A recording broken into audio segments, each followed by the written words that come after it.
Hey everyone, it's Matt Donahue coming to you from Traverse City, Michigan again.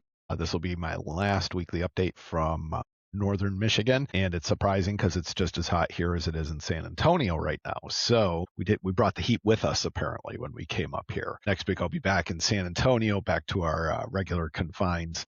But let's jump into it. One of my favorite philosophers, you've heard me bring him up before, Epictetus once wrote, "Every great power is dangerous for the beginner." This week, that quote really applies for a couple reasons because sometimes when you just know enough to be dangerous, we've all heard that expression, you really can be dangerous. And it's really timely for us at Mission Financial Planners because we have two great new staff members, Rebecca Sanford and Farrah Waller, who are phenomenal, really good at what they do, and they're still learning the ropes. So one of the things that we're trying to impress on them is take it one day at a time. Let's jump into the markets. Fed Reserve last week left rates unchanged in that 3.5 to 3.75 range. Investors are really debating whether another rate increase could come this year. The markets seem to have priced in about a 60% chance that there will be another rate increase. This week, we also get a couple of important reports like the Consumer Price Index, Producer Price Index, and Consumer Sentiment will be coming out. They'll generate some headlines. Well, the reality is nobody really knows what's going to happen next. And that's why successful investing is not about trying to predict the future. It's about preparing for the future. Going back to Epictetus for a second, that idea of a little knowledge can make you dangerous if it leads to overconfidence. We've seen that in investing all the time. Someone goes to a 4th of July party and hears about from their brother-in-law how his portfolio is up 50%. And they're like, oh my gosh, I got to do exactly what he does. And so they do, the market changes, and it's a disaster. So humility is not weakness. Humility is recognizing that the markets are bigger than any one investor, one economist, or one TikTok personality. The best investors stay curious, they keep learning, but they have a disciplined plan and they do not chase every deadline. Kind of a lighter note on taxes this week.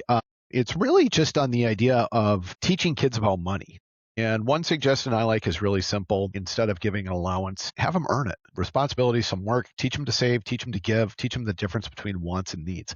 My kids, one thing I've done a good job with them is if you ask them what you're supposed to do with money. Now, granted, they are 10 and 13.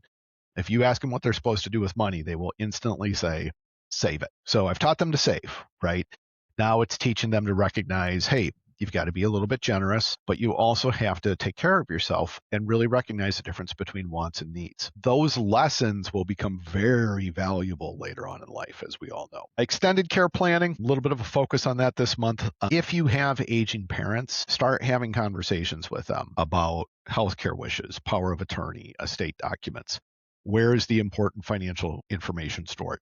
Those conversations are never easy to start, but they're one of the greatest acts of love that you can give your family. If you're someone who likes to procrastinate or you're someone who really just isn't comfortable bringing up those conversations, talk to your financial planner, talk to us. We've got great ideas in terms of how you can start that conversation, but do it in a positive way. Perfect example is, I've discussed this with my family, which is I'm not willing to serve as your executor. And the reason why is I am not willing to serve because I am not an attorney. Do I know enough to be dangerous? Sure. However, it doesn't matter if it's me as a financial planner or any individual is held to a fiduciary standard, which means they can personally be sued by the other people involved in the estate plan. So have those conversations. If you're not comfortable serving, make sure people know that you will not do it. You will formally recuse yourself from the whole process. In closing, markets are going to change. As we know that, we got a lot of data coming out this week. Tax laws are going to change. Life will continue to throw surprises our way. Stay learning, stay humble, build a plan that has a great chance of succeeding no matter what the headlines are. If you'd like to talk, give us a call, send us an email, text one of us, me, Ken, or Jason. Any one of us is happy to help. But until next week, have a great week, stay disciplined, and keep moving forward. Have a great week, everyone.